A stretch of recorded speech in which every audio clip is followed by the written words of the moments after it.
अपने कार्य कुशलता में बदलाव करना होगा। और कार्य कुशलता में बदलाव करने के लिए सबसे महत्वपूर्ण जरूरी है आपकी पर्सनालिटी। हर दिन आपकी पर्सनालिटी में बदलाव होनी चाहिए। लोगों को यह दिखना चाहिए कि आप एक प्रोफेशनल वर्क में आप जुड़े हुए हैं, आप एक प्रोफेशनल कार्य को कर रहे हैं जिनसे समाज और आपका व्यक्तित्व विकास हो सकता है।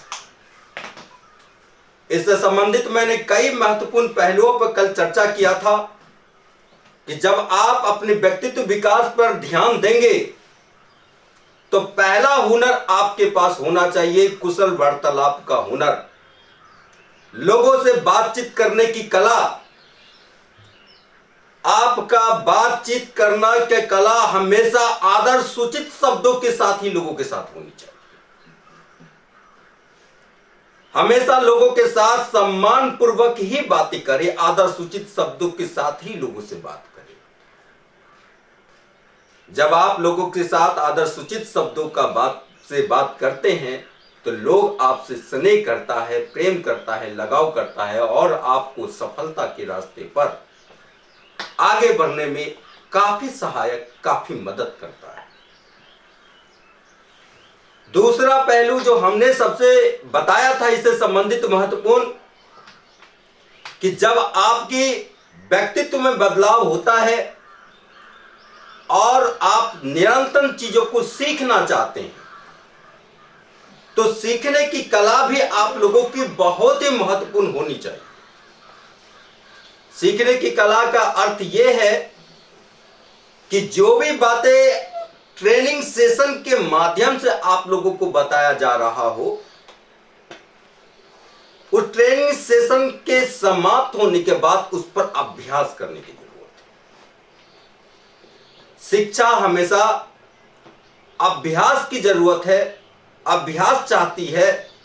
आप निरंतर शिक्षा के प्रति अभ्यास करते हैं तो आप उस क्षेत्र में महारत हासिल कर जाते हैं और आप कामयाब पर्सन बन जाते हैं। लोग आपसे सीखना चाहते हैं, लोग आपसे जानना चाहते हैं। तो हर प्रशिक्षण का महत्व हम सीखने और सिखाने की कला को ही एक प्रशिक्षण की कला के रूप में जानते हैं। हमने कल जानकारी आप लोगों को दिया था कि जब आपके पास आप स्वयं प्रशिक्षित होते हैं तो आप में क्या क्या चीजों का परिवर्तन होता है। पहला परिवर्तन आपके व्यक्तित्व विकास में होता है, आपकी बोलचाल की भाषाओं में होती है, आपकी ड्रेस कोड में होती है और साथ ही साथ आपकी उत्पादन क्षमता में भी ये काफी कारगर साबित होता है। जब तक कुछ महत्वपूर्ण पहलुएं आप में नहीं होंगी तब तक आप अपने उत्पादन क्षमता को नहीं बढ़ा सकते। उत्पादन क्षमता को बढ़ाने के लिए आपके पास जो व्यक्तित्व विकास है, कौशल्य है, उन कौशल को लोगों के सामने रखना होगा और लोगों को ये बताना होगा। उनको आप प्रस्तुति, आपकी जो प्रेजेंटेशंस है इतनी डायनेमिक होनी चाहिए, इतनी क्लियर होना चाहिए कि लोगों को समझ में आ जाए। अर्थात आप सभी को यह प्रशिक्षण उत्पादन की क्षमता में काफी कारगर साबित होगी जब आप चीजों को बदलेंगे। मैं इसी कड़ी को आगे बढ़ाते हुए नेक्स्ट कड़ी को और आज मैं जाना चाहूंगा, क्योंकि आज का सेशन इंट्रोडक्शन का सेशन है, ऑर्गेनाइजेशन के परिचय का सेशन है। तो उस परिचय पर जाने से पहले आज मैं कुछ महत्वपूर्ण पहलुओं पर आप लोगों को अवगत जरूर कराऊंगा जो आपके जीवन के लिए बहुत ही महत्वपूर्ण है। सर्वप्रथम हमारे व्यक्तित्व विकास से संबंधित हमने तमाम चीजों को तैयारियां कर लिया है। हम अपनी रहन सहन पर बदलाव कर लिया, बोलचाल पर बदलाव कर लिया और हमारे पास उत्पादन क्षमता भी बढ़ने लगे, इसके बाद हमें किन बातों की जरूरत है?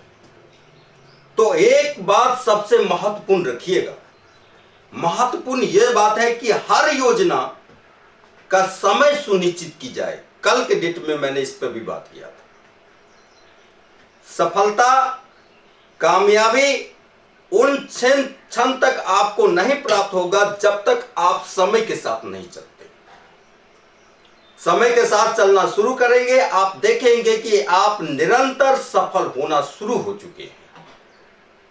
आपके रास्ते में जो भी बाधाएं आएंगे, उस बाधाओं के प्रति, उस बाधाओं को झेलने के लिए, बाधाओं को चेस करने के लिए आपके पास कई प्रकार के सकारात्मक रवैया होगी। तो समय का होना बहुत जरूरत है। आप अपनी जो भी योजना बनाते हैं, प्रत्येक दिन की दिनचर्या की जो भी योजना होती है, हर योजना को एक लिमिट टाइम में तय करने को, एक लिमिट टाइम में उसे फिनिश करने के लिए आप उसको तैयार करें और उस पर निरंतर काम करें। तब तक काम करें जब तक आपने अपनी योजनाओं को जो बनाया है, जब तक उस योजना को आप रीच न कर लेते हैं, जब तक उस योजना पे आप अपनी फतह नहीं हासिल कर लेते, तब तक आपको उस पर काम करना है। काम करने की मूड भी बहुत ही महत्वपूर्ण है। आपने समय भी सुनिश्चित कर लिया, योजना भी आपके पास बन चुकी है, परंतु उसमें आपका एक्शन नहीं है। आप हमेशा चीजों को टालने की आदत आप पे लगी हुई है, तो ऐसे आप कामयाब नहीं होंगे, ऐसे सफलता आपको हासिल नहीं होगा। तो हर काम के लिए टाइम बाउंडेशन का होना बहुत ही जरूरी है और सबसे महत्वपूर्ण विषय अपने आप से ऑनेस्ट होना, ईमानदारी को रखना अपने पास बहुत ज्यादा जरूरी है। जब तक आप अपने आप से ईमानदारी नहीं रखते, तब तक आपको सफलता नहीं मिलती। ईमानदारी, जब आप स्वयं अपने आप से ईमानदार होते हैं, किसी और से होने की जरूरत नहीं, स्वयं से ईमानदार होइए। Self honesty is the best policy. आपको स्वयं से ईमानदार होना होगा। स्वयं से ईमानदार होने का मतलब यह है कि हर कार्य को, भले योजना छोटा ही क्यों ना हो, उसे ईमानदारी पूर्वक हर दिन फिनिश करिए। जब तक उस योजना को आप जीत नहीं लेते, तब तक उस योजना पे काज करें, पूर्ण रूप से ईमानदारी से काज करें, एकाग्रता से कार्य करें, दृढ़ इच्छा शक्ति के साथ करें, आत्मविश्वास के साथ करें। ये बदलाव जब आप में होंगी तो निश्चित रूप से आगे का समय आपके लिए बहुत ही महत्वपूर्ण, ऑर्गेनाइजेशन सतकाम फाउंडेशन के अलावा भी बहुत बड़े प्लेटफॉर्म्स आपको जीवन में मिल सकता है, जहां से अपनी कामयाबी की गाथा आप लिख सकते हैं। आपकी जहां भी आपकी आप जाएंगे, वहां पर आपका मान सम्मान और कद बढ़ेगा और निरंतर दिन दुगुना रात चौगुना आप अपनी कामयाबी को पा सकते हैं, आप सफल हो सकते हैं, अपने परिवार, अपने समाज के समृद्धि की ओर आप अग्रसर कर सकते हैं। तो ऑनेस्टी का होना बहुत ज्यादा जरूरी है। इसके बाद जो महत्वपूर्ण पहलू हैं, पॉइंट टू पॉइंट को नोट करते चलिएगा, क्योंकि इस पॉइंट को आप लोगों से क्यूज के माध्यम से आपसे पूछा भी जाएगा सवालात। जब इसकी फाइनल मूड में क्यूज होगी, क्योंकि आप लोगों ने कितना सीखा, कितना समझा, इसके परख भी हमारे बोर्ड के माध्यम से किया जाएगा। तो इस बातों को पॉइंट टू पॉइंट आप जरूर नोट करते चलें। तो हमने ईमानदारी पे बात किया, ऑनेस्टी पे बात किया, यह बहुत ही महत्वपूर्ण जरूरी है। इसके बाद आप अगले पॉइंट पर चलेंगे, अपने आप पर भरोसा रखें। जब तक आपको अपने आप पर भरोसा नहीं है, तब तक आप बड़ी उपलब्धि हासिल नहीं कर सकते। सेल्फ कॉन्फिडेंट का होना बहुत ज्यादा जरूरी है। इसलिए कहा गया है बिलीव योर सेल्फ। जब तक आप अपने आप पर भरोसा नहीं करते, आप दूसरे पर भरोसा नहीं कर सकते। आपको अपने आप पर भरोसा करना होगा, यह सोचकर करना होगा कि हमारे जैसा दुनिया में कोई व्यक्ति नहीं।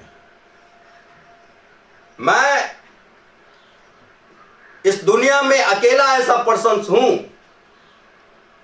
जिस पर्सन मैं अपने सिस्टम्स, अपने बारे में मैं अधिक जानता हूं। मेरे पास समझ अधिक है और मैं कामयाब बन के दिखाऊंगा। यह होती है अपने आप से भरोसा, सेल्फ कॉन्फिडेंस। आपका आत्मविश्वास आपको आगे बढ़ाएगा। इसलिए अपने आप पर जरूर भरोसा करें। अपने आप पर भरोसा करेंगे तो निश्चित रूप से आपको कामयाबी मिलेगी। आप इससे संबंधित मैं एक छोटी सी एग्जाम्पल आप लोगों को देना चाहता हूं। आज के सेशन के माध्यम से एक छोटी सी उदाहरण से मैं आपको समझाना चाहूंगा ये सेल्फ कॉन्फिडेंस क्या होता है, ये आत्मविश्वास क्या होता है। आप किसी भी पंछी को देख लो, एक चिड़िया को देख लो। चिड़िया अगर किसी डाल पर बैठती है ना, तो डाली के भरोसे नहीं बैठती। पेड़ की जो शाखाएं होती हैं, पेड़ की शाखाएं के भरोसे वो किसी डाल पर नहीं बैठती, क्योंकि उसको अपने आप पे भरोसा होता है, उनके अपने पंख पे भरोसा होता है। अगर डाली अगर टूट भी जाती है तो वो उस डाली टूट जाने के बाद वो अपनी उड़ान स्वयं भर ले। यानी एक पंछी भी, एक सीखना हो सेल्फ कॉन्फिडेंस की बात, अपने आत्मविश्वास की बात अगर सीखना हो तो पंछी से सीखा जा सकता है। वो किसी भी डाली पे बैठता हो तो डाली कभी भी उसको धोखा दे सकता है, लेकिन उसका पंख कभी उसको धोखा नहीं देगा। तो मैं बात कर रहा था सेल्फ कॉन्फिडेंस की बातें मैं बात कर रहा था। हम अपने आत्मविश्वास को कैसे बनाए रखें, इस पे हम बात कर रहे थे। तो मैं बात यह कर रहा था कि हमेशा अपने आप पर भरोसा रखें, और हमेशा जो अपने आप पे भरोसा रखता है वो कभी भी कहीं भी खता नहीं खाता, क्योंकि उसको पता होता है कि कभी अगर किसी कारणवश से या अपॉर्चुनिटी हमारे हाथ से मिस होगी तो मेरे पास बैकअप अपॉर्चुनिटी है। आपका वो कौशल आपको उसके लिए करके तैयार करेगा। तो हमेशा अपने आप पर भरोसा रखें और कभी भी सकारात्मक सोच बनाकर रखें। हमेशा सकारात्मक सोच के साथ रहें। नकारात्मक रवैया आपको बहुत ज्यादा परेशान कर सकती है, आपको नकारात्मक परिणाम में कन्वर्ट कर सकती है। इसलिए सकारात्मक सोच के साथ अपने आत्मविश्वास को बनाए रखें और हमेशा अपनी कामयाबी के पथ पर आगे बढ़ते रहें। आपका जो कर्तव्य पथ है उस कर्तव्य पथ पे अपने आप को आगे बढ़ते रहे। हमेशा तैयारी के साथ आप आगे बढ़ते रहे। हमेशा नए नए चीजों की सीखने की कोशिश करते रहे। आप किसी भी प्रशिक्षण का हिस्सा होते हैं तो मैंने पहले भी बताया कि प्रशिक्षण इस बातों के लिए होती है कि आप स्वयं को सीख सके, बताए गए रास्ते पे मनन कर सके, बताए गए रास्ते को रिसर्च कर सके और स्वयं तो सीखे ही साथ साथ अपने लोगों को भी सिखाने की कोशिश करें। आपके टीम या आपके लोग, आपके कनिष्ठ अधिकारी जितना ही सीख पाएंगे उतना ही आप कामयाबी को और अक्सर होती चले जाएंगे। सीखना बहुत ज्यादा जरूरी है। हमारी जिंदगी जब तक है तब तक हम सभी लोगों को सीखना ही होगा। अगर हम सीखने की कला हम में आ गई और सिखाने की कला हम में आ गई तो आप कल के डेट में अपने आप के अपने क्षेत्र की सबसे बड़ी महारत आप होंगे और आपको दुनिया की कोई भी ताकत, दुनिया की कोई भी व्यक्ति आपको कामयाब होने से रोक नहीं सकती। इसलिए हमेशा कोशिश करते रहे सकारात्मक ऊर्जा आपके पास हो। परेशानी कितनी हो, हमेशा हो सकता है कि परिस्थिति आपके समान ना हो। परिस्थितियां हमेशा एक साथ नहीं होती है, एक जैसा नहीं होती है। कई बार स्पर्धा की दौर आपके पास आएंगी, कई बार आपके साथ चुनौतियां आएंगी। तो इस चुनौतियों को आप कैसे फेस करेंगे? आपके पास मुश्किलें आएंगी तो उस मुश्किलों को आपके पास जो चुनौतियां होंगी उन चुनौतियों को फेस करने का एक ही शक्ति है, वो है आत्मशक्ति, सेल्फ कॉन्फिडेंस। ये जो शक्ति है ना, इन शक्ति के बल पर आप हर चुनौतियों को लड़ सकते हैं, हर चुनौतियों को आप फतेह कर सकते हैं, हर चुनौतियों को आप जीत सकते हैं। क्योंकि मैंने पहले बताया कि जब आप रास्ते पे चलेंगे तो रोकने वाले नेक लोग मिलेंगे आपको। कहीं ना कहीं हर रास्ते पे कुछ ना कुछ रुकावटें आपको मिलेंगी, कठिनाइयां होंगी। तो कठिनाइयों को आपको अगर जैसे आप कठिनाइयों से अगर मुंह मोड़ते हैं तो शायद आप आगे नहीं चल पाएंगे। आपके लिए ये चुनौती बहुत बड़ी होगी। लेकिन जैसे कठिनाइयों को चेस करने की कोशिश करते हैं, कठिनाइयों से लड़ने की कोशिश करते हैं, उसको फाइट करते हैं, तो निश्चित रूप से आगे का जो कामयाबी की रास्ता है आपके साथ खुल जाएगा। मैं हमेशा लर्निंग में बताते आ रहा हूं, हमेशा जब भी हमारी ट्रेनिंग हमारे माध्यम से हुई है, हर सेशन के सेशन में मैंने बताया है कि मुश्किल आप अपने जीवन की पाठशाला मान लीजिए। जीवन में जो आपके पास जो मुश्किलें आएंगी उसे आप पाठशाला मान लीजिए। यह मुश्किल आपको इतना सिखाएगी, इतना सशक्त बना देगी कि कल के डेट में आपके पास जितनी भी बड़ी मुश्किल आएंगी, हर मुश्किल बौने नजर आएंगे आपके पास। तो इस बातों को विशेष रूप से ध्यान रखें। शिष्टाचार का पालन करना है। शिष्टाचार का क्या होता है? मैंने पहले बताया था कुशल वार्तालाप का हुनर। और कुशल वार्तालाप के हुनर में यह शिष्टाचार की बातें होती है। कभी भी अपने इस बड़ों का सम्मान हम लोगों को करना होगा। जब आप बड़े के सामने बैठते हैं, आदर सूचित शब्दों के साथ प्रयोग करके उसके साथ इजाजत लेकर के बैठिए। उनसे नम्र निर्भरता पूर्वक बातें करिए। अपने शिष्टाचार का हुनर आप उसके सम्मुख रखें। जब आप उनके पास अपने शिष्टाचार का हुनर रखना शुरू करेंगे तो आपको काफी पसंद करना शुरू करेगा और आप वाकई अपने कद को आगे बढ़ा सकते हैं। इन सभी महत्वपूर्ण बातों को आपको विशेष रूप से ध्यान देना है।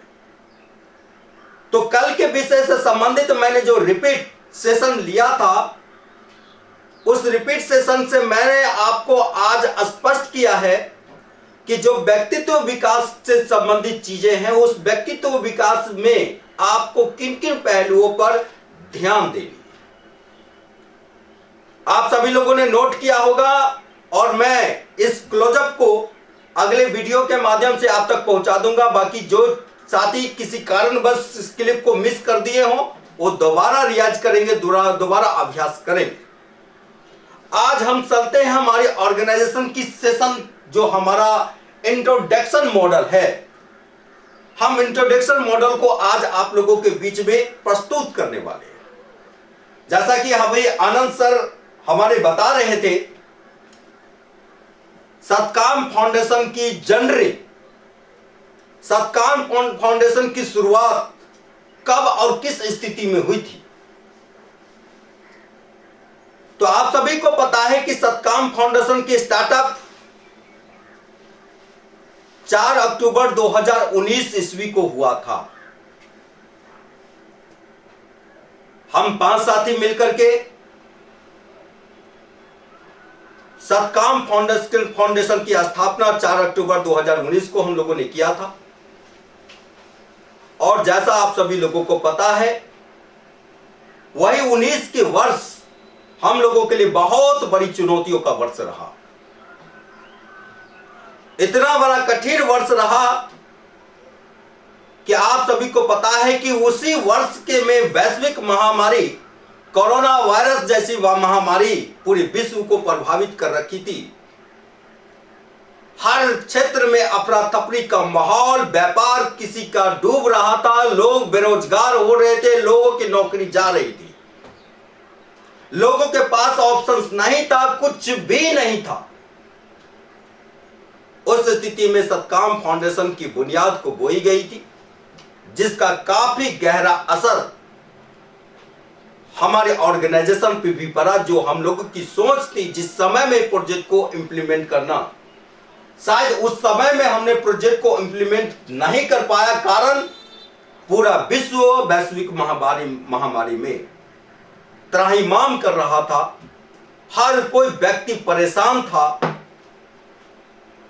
पूरा हम सभी लोगों ने अपनी दीर्घ इच्छा शक्ति को कमजोर नहीं होने दिया। हमने अपनी हमारा जो आत्मविश्वास था उसको हम लोगों ने कमजोर नहीं होने दिया। हमने कहा कि इस प्रोजेक्ट को आने वाले कुछ समय के बाद हमको प्रारंभ करना है तो करना है। यह हमारा सेल्फ कॉन्फिडेंस था, हमारी पूरी टीमों का हमारे पास सेल्फ कॉन्फिडेंस था। कई प्रकार की चुनौतियां उस समय थे हमारे सम्मुख। हमारे कार्यालय के अंतर्गत कई लोग कार्यरत थे। उस समय कई लोगों के भावनाएं हमारे साथ जुड़ी हुई थी। उनकी भावनाओं को भी हमको देखना था, उनकी भावनाओं को भी आहत न हो, इस बातों को भी हम लोगों को देखना था। तो इस प्रकार की कड़ी स्पर्धा का दौर उस समय हम लोगों के बीच में चल रहा था। और उस स्पर्धा को हम लोगों ने, चुनौतियों को हम लोगों ने फेस किया। और हम सभी लोग, जैसा आप सभी लोगों को पता है कि 15 जनवरी 2020 को सक्रिय दिवस के रूप में हम मनाते आ रहे हैं। 15 जनवरी से हम सभी लोग सतकाम फाउंडेशन की नींव को बोया था और उसके बाद हम लोगों ने निरंतर काम को आरंभ किया था। सतकाम फाउंडेशन के बारे में आप सभी लोगों को पहले से इंट्रोड्यूस करवाया गया है कि सतकाम फाउंडेशन भारतीय न्यास अधिनियम के तहत कार्य करती है। आप सभी लोगों को यह ज्ञान था कि भारतीय न्यास अधिनियम 1882 भारत सरकार का जो अधिनियम है, उस अधिनियम के तहत यह कार्य करती है। तो यह भारतीय न्यास अधिनियम हमें किस प्रकार की कार्य करने के लेकर के ऑथराइज करती है, अधिकृत करती है, तो इन पे थोड़ी सी आप लोगों के सामने मैं टिप्पणी रखना चाहूंगा। भारतीय न्यास अधिनियम हमेशा रूरल डेवलपमेंट के लिए ही लोगों को, ऑर्गेनाइजेशन को यह कार्य करने की अनुमति देती है। रूरल डेवलपमेंट मतलब ग्रामीण परिवेश में आज के समय में चल रही जो समस्या हैं, उन समस्याओं के निष्पादन के लिए कार्य करती है। जैसे शिक्षा की समस्या हो, स्वास्थ्य की समस्या हो, लोगों के इकोनॉमिकल कंडीशंस जो बैड हो रहा है उसको समाप्त करने की चीजें हो, इत्यादि कई प्रकार के जो महत्वपूर्ण रूरल डेवलपमेंट के क्षेत्र में काम होता है, सामाजिक गतिविधियों को आगे बढ़ाने के क्षेत्र में जो काम होता है, उन कार्यों को करने के लिए सेक्शन 1882 अनुमति देती है। आप सभी लोगों को खुशी होगी कि हम सभी लोगों ने सतकाम फाउंडेशन को 1882 अधिनियम में स्टार्टअप किया था। आज हम सभी लोग सेक्शन 8 में भी पहुंच चुके हैं। सेक्शन 8(1) में भी हम सभी लोग पहुंच चुके हैं। और ज्यादा दिन वक्त नहीं है कि हम सभी लोग आने वाले कुछ ही दिनों के बाद, महीनों नहीं, कुछ ही दिनों के बाद हमारी ऑर्गेनाइजेशन को फाइनेंशियली कंपनी के रूप में भी मान्यता मिलने वाला है। बहुत ही कम समय में हम सभी लोगों ने इतनी बड़ी उपलब्धि को हासिल किया है।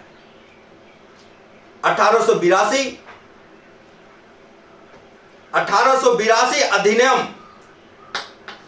स्क्रीन पे आपके पास तमाम जो 1882 अधिनियम से जुड़े हुए लीगल डॉक्यूमेंट्स हैं, उस तमाम लीगल डॉक्यूमेंट्स को आप देख सकते हैं कि स्क्रीन पर आपके पास लीगल डॉक्यूमेंट्स के रूप में प्रस्तुत किया, जो जिस समय हमने प्रारंभिक समय में तमाम चीजों को आरंभ किया था। यह प्रारंभिक समय में जो हमारी 1882 जो कार्य करती है, उस समय के तमाम लीगल डॉक्यूमेंट है। इसके बाद सेक्शन 8 के रूप में भी हम लोगों ने गया और हमारी ऑर्गेनाइजेशन को सेक्शन 8 की भी मान्यता मिली है। तो मैं बात कर रहा था 1882 अधिनियम की। हम लोगों ने 1882 अधिनियम से तमाम चीजों को शुरुआत किया था, सेक्शन 8 में पहुंचा और सेक्शन 8 में पहुंचने के बाद सेक्शन 8(1) के बारे में मैं बात कर रहा था। और अभी कुछ ही दिनों के बाद हम लोग फाइनेंस सेक्टर के भी मान्यता हमारी ऑर्गेनाइजेशन को मिलने जा रही है और बहुत ही कम समय में हम लोगों ने इतनी बड़ी उपलब्धि को हासिल किया है। आप सभी लोगों को ज्ञात है कि इसी वर्ष में हम सभी लोगों ने अपने एफर्ट से, यह जो पिछले वर्ष 2023 को हम लोगों ने आज विदा किया है, उस 23 के वर्षों में वैश्विक स्तर पर भी एशिया महादेश के ग्लोबल 17 कंट्रियों के बीच में अपनी ऑर्गेनाइजेशन सतकाम फाउंडेशन को सदस्यता प्राप्त हुआ। इसके लिए हम सभी लोगों को ऐतिहासिक पल है। हम सभी लोगों ने इतनी बड़ी कम समय में इतनी बड़ी उपलब्धियों को हासिल किया है। साथियों, अभी आपके स्क्रीन पर सेक्शन 8 1882 अधिनियम से संबंधित कुछ दस्तावेज आपके स्क्रीन पर लाए गए हैं, उसे आप देखेंगे। इसमें संस्थान के बारे में बताया गया है। सतकाम फाउंडेशन की स्थापना 4 अक्टूबर 2019 को भारतीय न्यास अधिनियम 1882 के तहत प्रदेश के मधुबनी जिले के अंतर्गत स्थापित हुआ था। वर्ष 22/2023 में यह संस्था जन सतकाम फाउंडेशन के रूप में सेक्शन 8 कंपनी के रूप में भी मान्यता प्राप्त किया है। और बहुत ही जल्द एक और इसमें चीजें ऐड होने वाली है, फाइनेंस कंपनी, यानी हम लोग ग्रुप ऑफ ऑर्गेनाइजेशन की ओर बढ़ रहे हैं। वो समय दूर नहीं होगा कि जब हम लोग ग्रुप ऑफ ऑर्गेनाइजेशन के रूप में इस भारत देश में अपनी ऑर्गेनाइजेशन पर काम करेंगे, अपनी पताका को लहराएंगे। हर क्षेत्र में शिक्षा, स्वास्थ्य, लोगों के जो आवश्यक नीड है, उन सभी क्षेत्रों में हमारी ऑर्गेनाइजेशन निरंतर काम करने की दिशा में प्रयत्नशील है, हमेशा कार्य करना। आगे चलते हैं, इस स्क्रीन को आगे बढ़ाते हुए नेक्स्ट हम आपके ऑर्गेनाइजेशन से इंट्रोड्यूस करवाना चाहूंगा। मैं आप देख सकते हैं कि आपके स्क्रीन पर अभी भारत सरकार के द्वारा जो सेक्शन 8 के रूप में जो मान्यता मिली है, वो आपके सम्मुख है। आप सभी साथियों को इसकी पूर्ण रूप से वाकिफ तमाम दस्तावेज आप तक पहुंचा दिए जाएंगे। आप किसी भी क्षेत्र में जब आप काम करने के लिए निकलते हैं तो इन तमाम दस्तावेज, तमाम टूल्सों के साथ आप निकलें, क्योंकि अगर कोई भी फौज सीमा पे जाता है और बगैर हथियार को जाता है तो शायद वो जंग जीत नहीं पाएगा, वो जंग को हार जाएगा। इसलिए आपके पास ये तमाम लीगल टूल्स होने चाहिए। जब भी आप अपने क्षेत्र में जाते हैं, वो तमाम लीगल टूल्स लेकर के साथ चलिए, ताकि आपको इसके बारे में लोगों को आप समझा सके। आपके पास छोटी मोटी जो समस्या हो, उन समस्याओं से उनको अवगत करा सके, उनको सर्टिफाइड कर सके कि आपका उद्देश्य क्या है, आप किस उद्देश्यों के लिए आए हुए हैं। तो जैसा आप सभी लोगों को पता है कि सेक्शन 8(1) कंपनी के रूप में हम सभी लोगों को मान्यता मिला। भारतीय न्यास अधिनियम के रूप में हम पहले कार्य कर रहे थे। रूरल डेवलपमेंट हमारा महत्वपूर्ण दिशा है। रूरल डेवलपमेंट को पर हम लोग काम कर रहे हैं, सामाजिक उत्थान के लिए काम कर रहे हैं, शिक्षा, स्वास्थ्य, रोजगार के क्षेत्रों में हम लोग काम कर रहे हैं। आज हम आत्मनिर्भर भारत बनाने की दिशा में कार्य कर रहे हैं। अब आगे बढ़ेंगे कि इसके बारे में आपको पता है पहले से ही। हमें वो प्रारंभिक साथी जिन साथियों ने कठिन चुनौतियों को सामना किया था, एक पल ऐसा था जब लॉकडाउन से पूरी दुनिया प्रभावित हो गई थी और उस समय हम लोगों ने ऑर्गेनाइजेशन की नई बुनियाद को बोया था। हमारे प्रारंभिक साथी, जिसे आप बहुत अच्छे तरह से जानते हैं,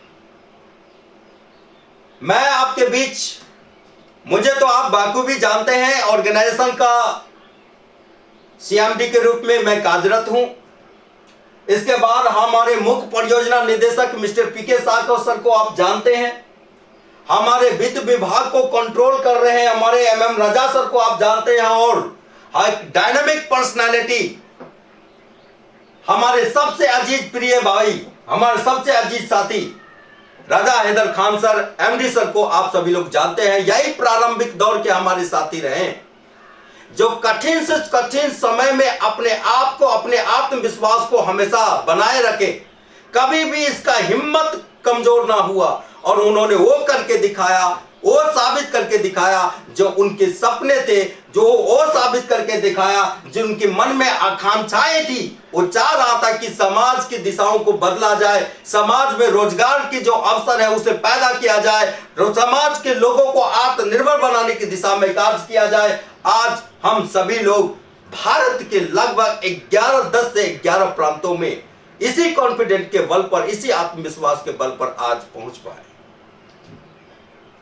साथियों, ये आपके साथ मैं इसलिए चीजों को रिपीट कर रहा हूं, इस तमाम चीजों की इसलिए आपको जानकारी देना चाह रहा हूं, इसलिए बताना चाह रहा हूं कि आत्मविश्वास में बहुत बड़ी शक्ति है।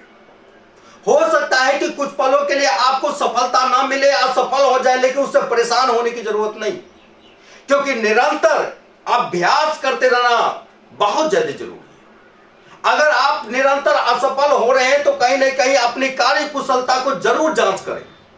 कार्य कुशलता को आपसे कहां मिस्टेक हो रही है, आपकी योजनाएं बनाने में कहां दिक्कत हो रही है, आप टाइम लिमिट के अनुसार आप चल रहे हैं या नहीं, टाइम को आप पकड़ पा रहे हैं या नहीं, कहीं ना कहीं तमाम चीजों को रिव्यू करने की जरूरत है। अगर ये तमाम चीजों को रिव्यू करते हैं और आपको लगता है कि हमने कुछ चीजों को मिस कर दिया है, तो मिस किए हुए चीजों को वहीं विराम दे दीजिए और अगले तरीके से, अगले नए तरीके से योजना तैयार करके आप आगे बढ़ सकते हैं। सफलता का मूल रस मैंने प्रारंभिक समय में मैंने बताया है, इससे पहले जो मैंने संबोधन किया है वही बेस है, बेसिक चीज वही है। आप जब तक सीखना चाहते हैं, जब तक आप सीखेंगे नहीं, जब तक आप कुछ आदतें लोगों में जो होती है वो आदतों को जब तक बदलेंगे नहीं, तब तक आप में परिवर्तन नहीं हो सकता और आप अपनी सफलता की सीढ़ियों को नहीं चढ़ सकते, आप कामयाब नहीं बन सकते। इस बातों को विशेष रूप से स्मरण रखें। आत्मविश्वास बहुत बड़ी जरूरी है और इस आत्मविश्वास के बल पर एक छोटी सी ऑर्गेनाइजेशन जो मधुबनी के क्षेत्र से, मधुबनी के बिहार से शुरुआत होती है और आज 11 प्रांतों में अपनी पहचान बनाती है, इसका श्रेय सिर्फ और सिर्फ हमारी पूरी टीम को जाता है, हमारे समस्त हमारे युवा साथियों को जाता है, हमारे सभी यशस्वी साथियों को जाता है, जिनके आत्मविश्वास के बल पर ये असंभव संभव हो पाया है। आप सभी लोग इस असंभव को संभव बना सकते हैं। एकाग्रता एक ऐसी चीज है जहां से आप अपनी चीजों को शुरुआत करते हैं और निरंतर तब तक शुरुआत करते हैं जब तक आप उसको कामयाब नहीं हो जाते। हमारे बिहारी में एक कहावत है, जब तक तोड़ेंगे नहीं तब तक छोड़ेंगे नहीं। दशरथ मांझी जी का कहावत है और दशरथ मांझी जी ने करके दिखाया था। एक पहाड़ को तोड़ करके बीचों बीच रास्ता बना दिया था। उसने कहा था कि जब तक तोड़ेंगे नहीं तब तक छोड़ेंगे नहीं। इन्हीं सिद्धांतों को अपने आप में जुनून होना चाहिए। जब तक आपके पास जुनून नहीं होगा, जब तक आप अपने आप से फाइट नहीं करेंगे, तब तक आप बड़ा नहीं कर सकते। और हर व्यक्तियों को अपने जीवन में बदलने का अपॉर्चुनिटी ईश्वर जरूर देती है। उस अपॉर्चुनिटी को अगर आप समझ गए, उस अपॉर्चुनिटी को आपने परख लिया, तो आपका जीवन यकीनन बदलेगा। अगर आप समय पर तमाम चीजों को नहीं बदल पाए तो शायद यह कठिन हो सकता है। कल मैंने बताया था कामयाबी सफलता और असफलता में बहुत ज्यादा डिफरेंट नहीं होता। सफल होने के लिए आपको बहुत सारी चीजों पे आपको रिसर्च करना होगा, आपको योजनाबद्ध तरीके से चलना होगा, और सबसे बड़ी बात, आपके जीवन के 24 घंटे हैं, उन 24 घंटों को बहुत ज्यादा सदुपयोग करना होगा। इसका दुरुपयोग अगर करेंगे तो आपका विनाश हो सकता है, आप कामयाब नहीं हो पाएंगे। कल के डेट में आपके पास बड़ी बड़ी परेशानियां होंगी। इन क्षेत्रों में आपको आगे बढ़ना हो तो निश्चित रूप से आत्मविश्वास बहुत ज्यादा जरूरी है, और इन्हीं की ताकत से आप पूरी दुनिया को जीत सकते हैं। भले आज सर्विस पार्ट में आप हैं, सर्विस पार्ट में एक पंचायत कोऑर्डिनेटर के रूप में अपनी भूमिका को दे रहे हैं, लेकिन आपके पास अपॉर्चुनिटी ऑर्गेनाइजेशन ने ऐसी अपॉर्चुनिटी पंचायत कोऑर्डिनेटर साथियों को दिया है जो दुनिया का सबसे बेहतरीन पॉलिसी है। सत्काम की पॉलिसी को अगर समझ पाए तो दुनिया की सबसे बेहतरीन पॉलिसी एक पंचायत कोऑर्डिनेटर को हाथों में ऑर्गेनाइजेशन ने रखा है। आपकी बेसिक नीड, आपकी बेसिक आवश्यकताओं के लिए ऑर्गेनाइजेशन ने आपकी बेसिक सैलरी को सुनिश्चित किया है। आप जब निरंतर कार्य करते हैं, अपनी ड्यूटी ईमानदारी से करते हैं, ड्यूटी अपने कर्तव्य पद पर हमेशा टिके होते हैं, तो उसके लिए ऑर्गेनाइजेशन आपको हर महीना एक निर्धारित सैलरी सुनिश्चित करती है। शायद बहुत ही कम ऐसे इंडस्ट्रीज हैं जो इतने कम समय में लोगों के इतनी बड़ी पैकेज से सैलरी शुरुआत करता है, खासकर नीचे लोगों की। आपके आस पड़ोस में कई ऐसे संगठन, ग्रामीण स्तर के संगठन चल रहा होगा। उस ग्रामीण स्तर के संगठनों में देखेंगे तो बहुत ही लिमिट उसको पैकेज दिया जाता है, शायद न के बराबर। लेकिन हमारी ऑर्गेनाइजेशन आपकी बेसिक सैलरी, आपकी ट्रैवलिंग, आपकी तमाम सुविधाओं को आप सुनिश्चित करती है। और इस वर्ष में तो ऑर्गेनाइजेशन ने आपके लिए आकर्षक बातें करी है, आपकी सैलरी में वृद्धि की है, इत्यादि, जो अगले चरण पे हम लोग बात करने वाले हैं।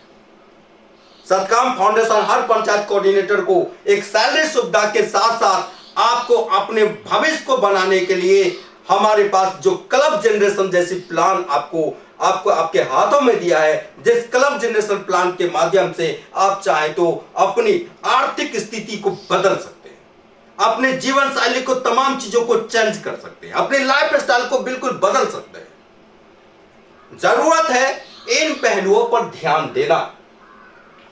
तो हम अभी चर्चा कर रहे थे, हमारे जो एनएमसी के साथी हैं, जो प्रारंभिक दौर से संघर्ष के साथी रहे हैं, उन संघर्ष के साथियों से मैंने आपको परिचय करवाया। और अब हम चलते हैं कि प्रदेश के अंतर्गत जो हमारे उस दौर की लड़ाई में जो साथी हमने हमारे साथ दिए, जो कठिन था, उनके लिए भी मुश्किल था लेकिन टिके रहे। आज प्रदेश के अंदर कोई व्यक्ति जीएम के रूप में अपनी भूमिका को निभा रहा है, या कोई पर्यवेक्षक के रूप में अपनी भूमिका को निभा रहा है, या कोई अपनी काउंसलर के रूप में अपनी भूमिका को निभा रहा है। उससे पहले हमारे एनडब्ल्यूसी के साथी भी हैं इस कड़ी में। हमारे संघर्ष के उस दौर में जो हमारे साथी एनडब्ल्यूसी के रहे हैं, आप सभी लोग उससे परिचित भी हैं। मैं सभी साथियों से एक एक दिन आप सब लोगों को जरूर मुलाकात करवाऊंगा, जरूर आपसे बातचीत करूंगा, और इस सेशन के माध्यम से उनको भी एक सेशन आपके नाम होगी। आप सभी लोगों के बीच में एक एक दिन आएंगे, जरूर आपको कुछ न कुछ सिखाएंगे, क्योंकि उसके पास बहुत सारा अनुभव है। तो प्रदेशों के अंतर्गत जो जिम्मेवारियां जो हमारे तमाम यशस्वी साथियों पर सौंपा गया, उनका तमाम आप चेहरा आप लोगों को मिल सकता है। यही पीडीएफ आपको, यही डॉक्यूमेंट्स आपको लोगों तक आप तक पहुंचाई जाएंगे, जिससे आप लोगों को इंट्रोड्यूस करवा सकते हैं। नए विधेयक के रूप में राज्य परियोजना प्रबंधन की जो विधेयक को डिजाइन किया गया है, लोगों को नए नए हमारे तमाम चीजों से अवगत करवा सकते हैं। इस पर आप सभी लोगों को विशेष रूप से ध्यान देने। अब भारत के जो विभिन्न सारे क्षेत्र जो हैं, आप देख सकते हैं कि सत्काम फाउंडेशन की जो बुनियाद एक मधुबनी के क्षेत्र से हुई थी, बिहार के मधुबनी के छोटे से जिले से हुआ था। आज ऑर्गेनाइजेशन कई प्रदेशों में अपनी पहचान को बना चुकी है, और कंट्रोलिंग पार्ट पर भी, जैसे आपकी हर आवश्यकताओं को, जैसे जैसे आपकी आवश्यकताएं होती है, किसी प्रकार की कोई समस्याएं होती है, हर प्रकार की समस्याओं को नोट करने के लिए, आपकी समस्याओं को समाधान करने के लिए तमाम डिपार्टमेंट जो बैठा हुआ है, तमाम डिपार्टमेंट का मोबाइल नंबर आप तक दिया जा रहा है, ताकि आपको किसी पर भी प्रकार की डिपार्टमेंटल कोई प्रॉब्लम हो, 4WS से संबंधित प्रॉब्लम हो, SSD डिपार्टमेंट से रिलेटेड प्रॉब्लम हो, या एवरीथिंग कोई भी डिपार्टमेंट से संबंधित प्रॉब्लम हो, तो इस प्रॉब्लम की समस्या के आपकी तुरंत समाधान के लिए ये हेल्पलाइन बैठाई गई है, ताकि आपकी हर समस्या का हम समाधान सही समय पे कर सकें। आगे बढ़ते हैं।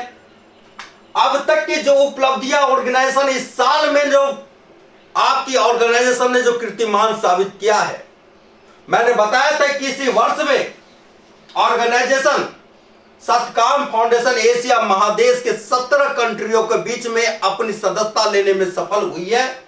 तो इन सभी चीजों का श्रेय आप सभी यशस्वी साथियों को जाता है। आप सभी लोगों के मेहनत को सलाम, और यही मेहनत अगर आप कंटिन्यू करते रहे, आगे इसी प्रकार से अपनी पहचान को बनाते रहे, तो वो दिन दूर नहीं कि इस जगह पर आप होंगे, यहां पर आपका नाम भी हो सकता है। इस लिस्ट में जो आप देख रहे हैं, जितने लोगों की लिस्ट लगी हुई है, सभी लिस्ट में आपका भी नाम हो सकता है। बस एक कदम आपको आगे बढ़ने की जरूरत है। हर दिन एक कदम आप आगे बढ़ते चले, आपको ऑर्गेनाइजेशन वो मुकाम आपको दे सकती है, वो पहचान दे सकती है, जो आपको लगेगा कि नहीं वाकई मेरी जिंदगी यहां से बदल सकती है, मेरे परिवार की आर्थिक स्थिति बदल सकती है, हमारी समाज की शिक्षा नीति बदल सकती है, हम समाज के लेकर के जो आत्मनिर्भर भारत का जो संकल्प है, वो आत्मनिर्भर भारत का संकल्प हमारा सफल हो सकता है। इसी कड़ी क्षेत्र में कई प्रकार के आप लोगों ने इस साल में कीर्तिमान को रचा है। लगभग आज स्थानीय निकाय से स्वयं सहायता समूह की बात किया जाए तो भारत के अंतर्गत स्वयं सहायता समूह से हमारी ऑर्गेनाइजेशन से लगभग 60,000 से अधिक दीदी इस ऑर्गेनाइजेशन के हिस्सा हुई है। 60,000 से अधिक दीदी स्वयं सहायता के रूप में कार्य कर रही है, और वो दिन दूर नहीं, बहुत सारी दीदियों को आत्मनिर्भर बनने की दिशा में हम सामूहिक ऋण, ग्रुप ऋण के रूप में उसे आत्मनिर्भर करने की दिशा में कार्य कर रहे हैं। मेरा भारत मेरी आजीविका मिशन जैसी कॉन्सेप्ट को हम सभी लोग बहुत ज्यादा लॉन्च करने वाले हैं।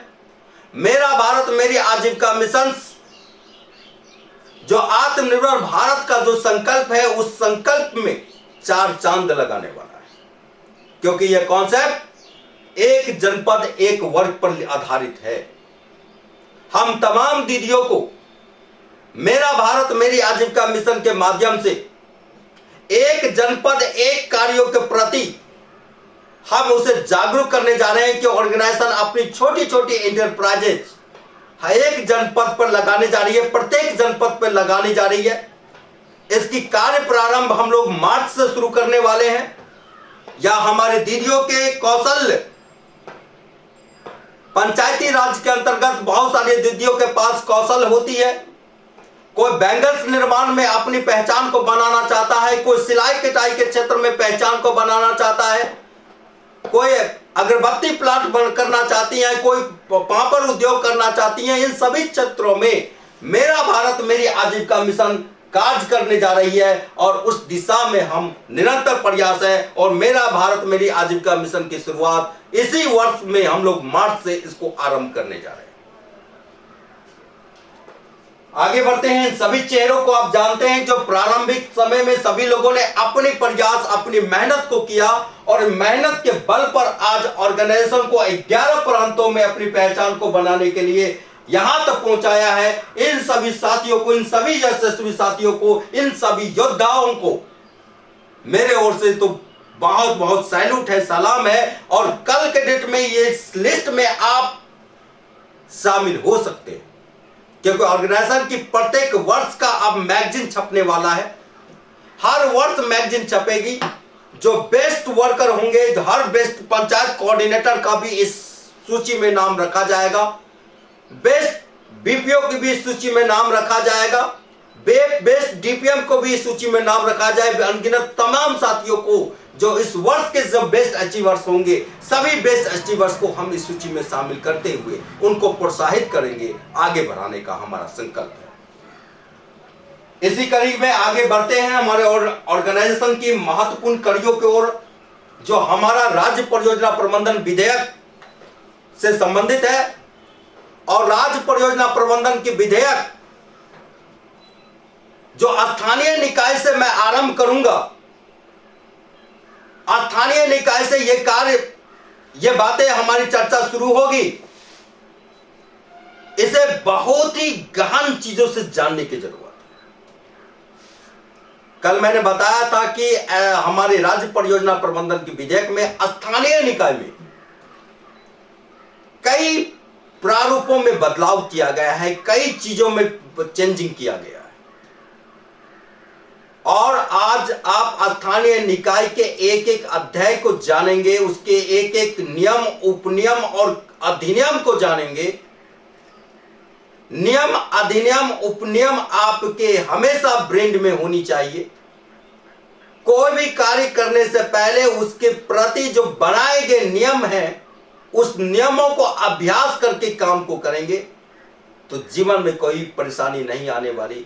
आप हमेशा अपनी यश कृति के साथ आप निरंतर अपने कौशल को आगे बढ़ाते रहेंगे। कल से हम लोग स्थानीय निकाय की जो विशेषताएं हैं, उन विशेषताओं पर विस्तार पूर्वक चर्चा करने वाले हैं। उनको कल से मुख्य रूप से सेशन का अध्याय शुरू होने वाला है। और पहला अध्याय हमारा स्थानीय निकाय है, जो समूह हमारी दीदियों की बनाई जाती है। उस समूह के लेकर के क्या नया स्ट्रक्चर आया है, क्या नया विधेयक आया है, वो तमाम विधेयकों के बारे में जानने का अवसर मिलेगा। तो तब तक के लिए आज की मीटिंग्स को, मैं आज की ट्रेनिंग्स को यही विराम देना चाहता हूं, क्योंकि समय आप लोगों का बहुत ज्यादा हो चुका है। आप लोगों को दिनचर्या की भी चीजों को भी तैयारी करनी होती है, अपने कार्य तब क्षेत्र को भी आपको निर्वहन करना होता है।